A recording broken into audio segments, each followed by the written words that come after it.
sige. Ibig niya sabihin, magbibilad kami ng kawali. Magluluto kami sa labas. Tignan natin kung maluto dahil sa sobrang init. Ayun na yung kawali. Ayun na oh. Nilagay na namin sa labas para mainitan. Ngayon, lalagyan ng mantika para sabay uminit. Akin ako maglalagay. Akin na. Huwag mong galawin ta. Mamaya pa naman, painitin pa naman namin. Ayan. Subukan natin magluto mamaya. Ayan o. Ay, teka. Ikalot natin yung mantika. Ikalot natin sa buong kawali.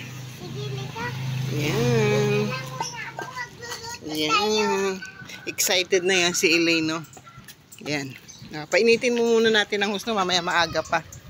Okay? Ayan. Diyan muna yan. Kasi sobrang init. Pero iklog lang naman ang iluluto dyan. Tingnan natin kung maluluto. Bakit? Ayan. Init yan ng husto. Diyan namin nilagay sa harap kasi dyan ang pinakamainit. Dito sa lugar. Sa likod kasi maraming puno. Kaya dyan namin nilagay para uminit ng husto. Tingnan natin guys. Gawin muna natin. Ayan. Ayan o. Titignan ko kung ano pa. Opo. Kung ano pa ang gagawin nila. Sana maluto yan. Ayan o.